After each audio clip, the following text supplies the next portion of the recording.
सो hello दोस्तों, welcome to my new video. So guys, आज मैं आपके लिए फिर से बहुत ही फैंटास्टिक वीडियो लेके आया हूँ, क्योंकि इस वीडियो के माध्यम से मैं डिस्कस करने वाला हूँ रॉयल एनफील्ड की हंटर 350cc।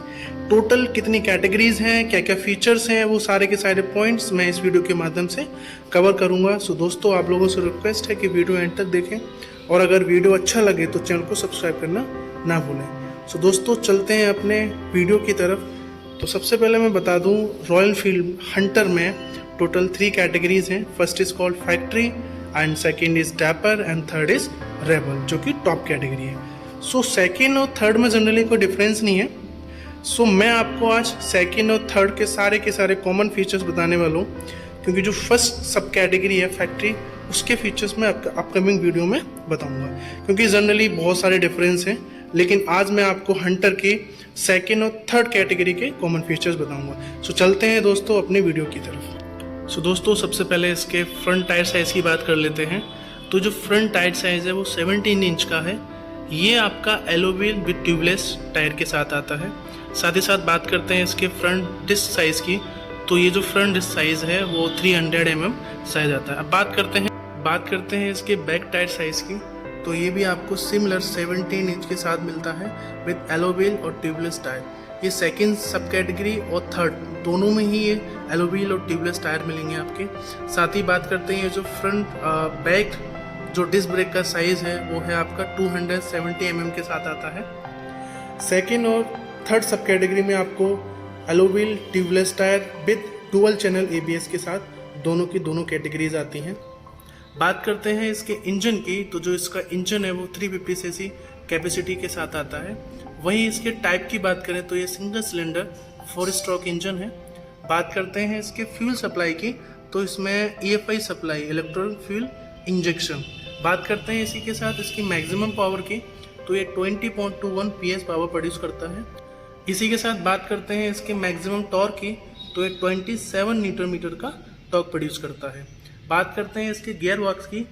तो इसमें 1 डाउन 4 अप, यानी कि टोटल 5 गियर बॉक्स के साथ आता है। ये आपको सिमिलरली फर्स्ट सेकंड थर्ड तीनों में सेम मिल जाएगा। उसके बाद बात करते हैं इसकी फिजिकल डायमेंशन की। तो सबसे पहले जो इसका ग्राउंड क्लियरेंस है वो 150 mm के साथ आता है। जैसे कि मैंने आपको बताया था क्लासिक में आपका 170 mm है। तो हंटर की तीनों सब कैटेगरी में जो फिजिकल डायमेंशन है वो लगभग सेम रहेगी। तो इसका जो ग्राउंड क्लियरेंस है वो 150 mm है। बात करते हैं इसी के व्हील बेस की। तो जो इसका व्हील बेस है, इसका जो व्हील बेस है वो 1370 mm है।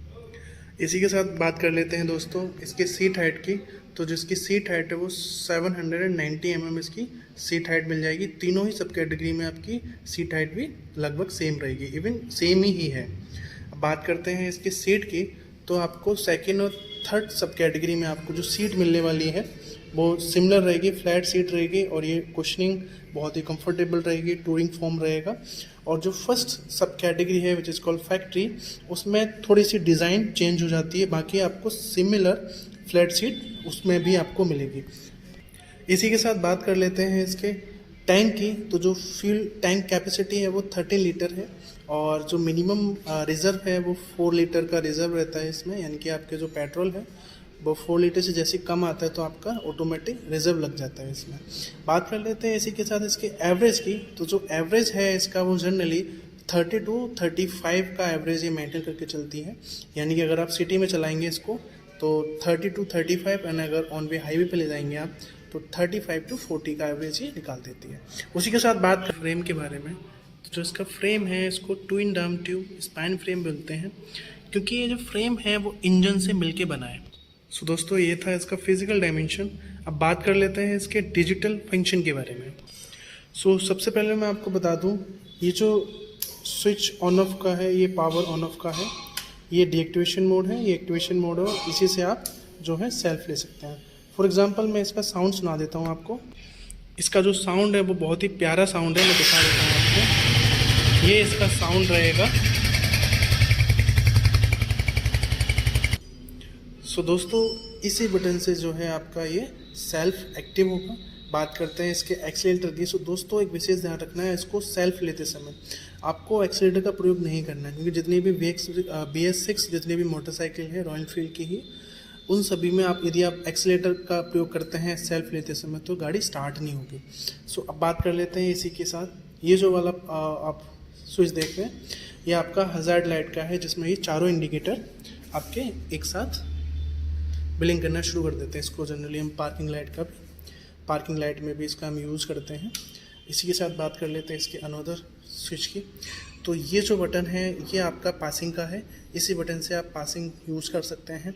हेडलाइट और मैड लाइट इसी यानी कि इस एक ही बटन से ये तीनों की तीनों ऑप्शंस को आप इसको एक्सेस कर सकते हैं। बात करते हैं ये जो बटन है वो साइड इंडिकेटर का, लेफ्ट एंड राइट, इससे आप जो है इंडिकेटर एक्सेस कर सकते हैं। ये बटन हो गया आपका हॉर्न का। सो दोस्तों बात करते हैं एक इम्पोर्टेंट बटन के बारे में। ये जो आप बटन देख रहे हैं ये डिजिटल मीटर को एक्सेस करने के लिए होता है। फॉर एग्जांपल यदि मैं इसको प्रेस करूंगा तो यहाँ पे मोड चेंज होगी, trip A, trip B, trip off, ये सारे के सारे जो मोड हैं, जो मेन्यू है वो इससे हम चेंज कर सकते हैं।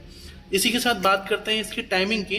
तो यदि आपको इस डिजिटल मीटर में टाइम सेट करना हो तो इसी बटन से होगा, जो कि यदि मैं इसको लॉन्ग प्रेस करूँगा, जैसे आप इसको लॉन्ग प्रेस करते हैं, फॉर एग्जाम्पल मुझे 9 की जगह मुझे 10 करना है तो ये 10 हो गया। एंड ये आप जैसे आप लॉन्ग प्रेस करेंगे मिनट वाला ऑप्शन स्टार्ट हो गया। एंड इसको फिर से लॉन्ग प्रेस करूँगा, पीएम की जगह मुझे एएम करना है, एंड देन फिर मुझे लॉन्ग प्रेस कर दूंगा तो ये ऑटोमेटिक आपका सेट हो जाएगा। सो दैट इसी बटन से हम इसको एक्सेस कर सकते हैं। इसी के साथ बात करते हैं ये जो इसका है स्पीडोमीटर, एंड ये है वो पेट्रोल को इंडिकेट करता है।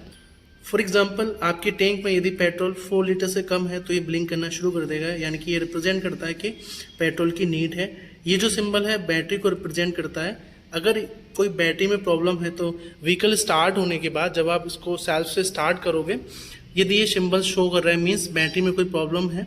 एंड ये जो सिंबल है स्टार्ट होने के बाद यदि ऑफ नहीं होता है मीन्स ऑन है, यानी कि आपका डुअल चैनल ईबीएस काम कर रहा है। ये जो फंक्शन है ये इंजन को रिप्रेजेंट करता है। स्टार्ट होने के बाद यदि ऑफ हो जाता है मीन्स इंजन में कोई प्रॉब्लम नहीं है, और यदि ऑन रहता है तो मीन्स इंजन में कोई प्रॉब्लम है। सो आप नियर वाइज जाके सर्विस सेंटर से इसको रिपेयर करा सकते हैं। ये जो है वो न्यूट्रल को रिप्रेजेंट कर रहा है, एंड अगर गियर में होगी तो यहाँ पे सिंपल पे शो करेगा, यानी कि गियर व्हील वाला सिस्टम शो करेगा। इसमें आप इको मोड, बहुत सारे मोड है जो कि आप इसी बटन से एक्सेस कर सकते हैं। सो फुल्ली डिजिटल है। आप भविष्य में इसमें नेविगेशन भी इंस्टॉल करा सकते हैं, जो कि मेक टू ऑर्डर रहेगा। आप सर्विस सेंटर पे आके इसमें नेविगेशन को इंस्टॉल करा सकते हैं। उसी के साथ एक इसमें 2 एम्पियर का चार्जिंग पॉइंट मिल जाएगा, जो कि आप इमरजेंसी में अपने मोबाइल फ़ोन को इससे कनेक्ट करके मोबाइल फ़ोन को चार्ज कर सकते हैं। So that fully advance feature से lace second, third and first सब कैटेगरी आपको हंटर 350 आपको हर शोरूम पे मिल जाएगी दोस्तों। इसी के साथ बात कर लेते हैं कुछ जनरल डिफरेंस जो मैं इस वीडियो के माध्यम से आपको बता देता हूँ। जो फर्स्ट सब कैटेगरी है उसमें सिर्फ और सिर्फ आपको साइड स्टैंड मिलेगा, लेकिन सेकंड और जो थर्ड सब कैटेगरी है उसमें साइड स्टैंड के साथ साथ मेन स्टैंड भी मिलेगा। जैसे कि आपकी सेकंड डापर एंड जो थर्ड है आपकी रेबल, दोनों ही कैटेगरी में आपको साइड मेन स्टैंड और साइड स्टैंड दोनों की दोनों स्टैंड मिलने वाले हैं। एंड जो फर्स्ट सब कैटेगरी है उसमें आपको स्पॉक व्हील मिलेंगे, लेकिन सेकंड और थर्ड कैटेगरी में आपको yellow wheel with tubeless tyre and dual channel ABS मिलेगा। फर्स्ट सब कैटेगरी में आपको सिंगल चैनल एबीएस मिलता है। इसी के साथ बात कर लेते हैं दोस्तों इसके प्राइस की। तो जो इसका फर्स्ट सब कैटेगरी है उसके एक्स-शोरूम जो प्राइस है वो 1,50,000 है, एंड जो सेकंड सब कैटेगरी है उसका जो प्राइस है वो 1,69,000, एंड जो थर्ड सब कैटेगरी है उसका प्राइस 1,74,000 रुपये है। सो दोस्तों ये थे हंटर 350 के एक्स-शोरूम प्राइस। सो दोस्तों ये थी Hunter 350 with advance features lace. आपको कैसी लगे कमेंट में ज़रूर लिखना। दोस्तों मिलते हैं अगली वीडियो में, अपकमिंग वीडियो में, जिसमें मैं डिस्कस करूंगा रॉयल एनफील्ड मीटियोर। सो दोस्तों चैनल को सब्सक्राइब करना ना भूलें। तब तक के लिए keep safe, keep right. Thank you so much guys.